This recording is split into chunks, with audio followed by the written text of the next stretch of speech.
नमस्कार. उपस्थित सर्व व्यंगचित्रकार, संपादक, पत्रकार व रसिक हो, आपणा सर्वांचं मनपूर्वक स्वागत. आम्ही व्यंगचित्रकार खरं तर अल्पसंख्याकच. 136 कोटीच्या देशात जेमतेम 140 व्यावसायिक व्यंगचित्रकार आहेत. महाराष्ट्रात वैचारिक बैठक, संस्कार, वाचन बऱ्यापैकी असल्याने व्यंगचित्रकारांची संख्या अन्य राज्यांच्या तुलनेने थोडी जास्त आहे. मराठी व्यंगचित्रकारांची प्रतिभा, विनोदबुद्धी, कल्पकता वाखाणण्यासारखी असूनही आजकालच्या माध्यमांच्या रेट्यामुळे ही कलाच लुप्त होईल की काय अशी भीती वाटू लागली आहे. दैनिकांच्या वाचकांना राजकीय व्यंगचित्र हवी असतात. म्हणूनच एखाद्या नेत्याच्या गैरवर्तणुकी विरोधातील जनतेच्या भावना जेव्हा राजकीय व्यंगचित्रातून मांडल्या जातात तेव्हा वाचक सुखावून जातात. दर्दी वाचकांना खरोखरच अशी व्यंगचित्र दैनिकात पाहायला हवी असतात. पूर्वी राजकीय व्यंगचित्र पहिल्या पानावर 3 कॉलम रुंदीत छापली जात असत. हळूहळू ती आतल्या पानांवर गेली. म्हणजे पहिल्या पानांवर बिल्डरांच्या जाहिराती असतात म्हणून नव्हे. हल्ली तर काही दैनिकांचे मुख्य पहिले पानच 5वे किंवा 7वे असते. आणि आता तर महाराष्ट्रातल्या आघाडीच्या महत्वाच्या दैनिकांनी राजकीय व्यंगचित्रे छापणेच थांबवले आहे. पॉकेट कार्टून, सोशल कार्टून्स रोज छापणारी दैनिकं सुद्धा आता हाताच्या बोटावर मोजावी लागतील अशी परिस्थिती आहे. हे असे का होत आहे यावर चर्चा होणे अपेक्षित आहे.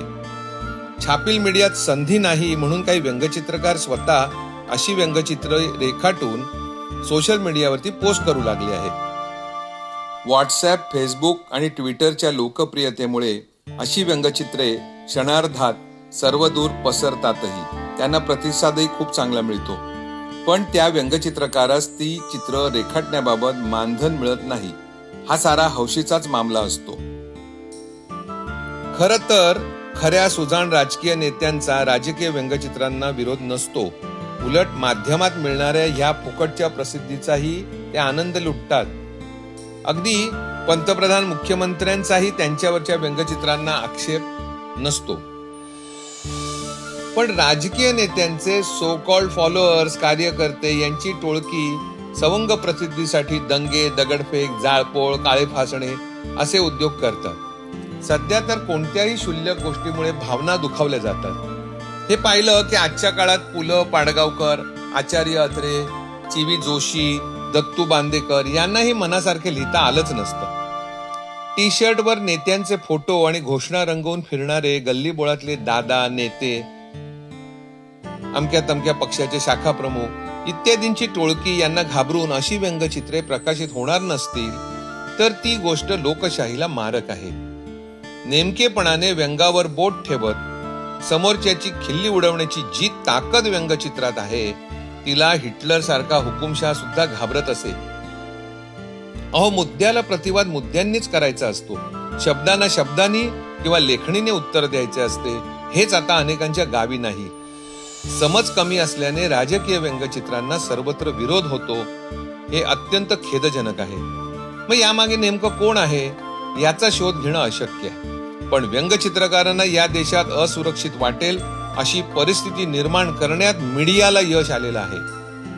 मी सर्वांना हे सांगू इच्छितो की आपल्याकडे दर्जेदार व्यंगचित्रे रेखाटणाऱ्या व्यंगचित्रकारांची कमतरता नाही. ह्या अखिल भारतीय मराठी व्यंगचित्रकारांच्या प्रदर्शनामध्ये असलेली शेकडो व्यंगचित्रे, त्यांचं प्रदर्शन याची साक्ष पटवतील.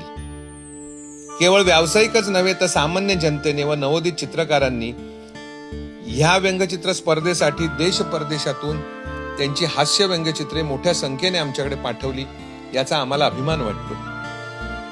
नव्या पिढीतील मराठी व्यंगचित्रकारांची शैली स्वतंत्र आहे. त्यांच्याकडे बौद्धिक क्षमता तर आहेच, पण तंत्रज्ञानाची सोबत त्यांच्या रेखाटनाला मिळत आहे. त्यांच्याकडून दर्जेदार व्यंगचित्रांची भरघोस व्यंगचित्र निर्मिती यापुढच्या काळात होईल याची मला खात्री आहे. आपल्या मुलांनी सिनेनट, खेळाडू, राजकारणी, IAS अधिकारी किंवा बिल्डर व्हावे असे हल्लीच्या पालकांना वाटते. पण त्याने हास्य व्यंगचित्रकार होऊन उत्तम नाव मिळवावं, भरपूर पैसा मिळवावा असं पालकांना वाटत नाही. देशामध्ये महिला व्यंगचित्रकारांचं प्रमाण तर अगदीच नगण्य आहे. आमच्या क्षेत्रात करिअरच्या संधी किती आहेत, कशा आहेत हे जाणून घेण्याची इच्छा ह्या अशा संमेलनांमुळे होईल अशी मला आशा वाटते.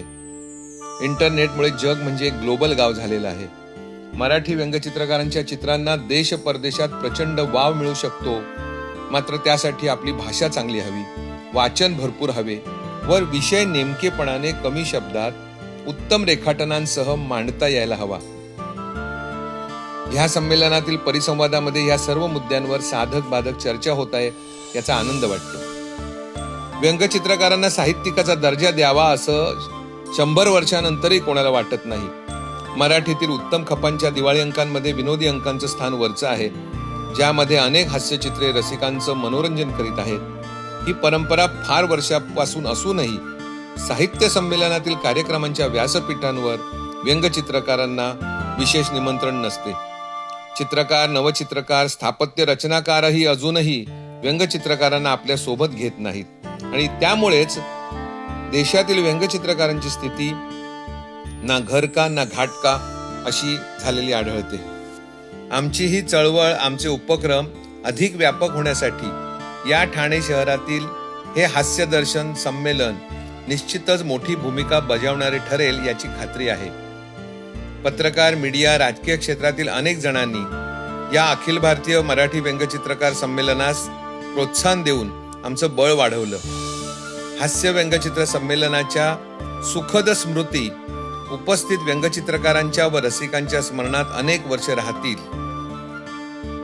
मी विवेक मेहत्रे आपलं सर्वांचं या ठिकाणी उपस्थित राहिल्याबद्दल मनापासून आभार मानतो व व्यंगचित्रकारांची ही पालखी पुढे जाण्यासाठी आपणच बळ द्यावं अशी आपल्याला विनंती करतो. नमस्कार.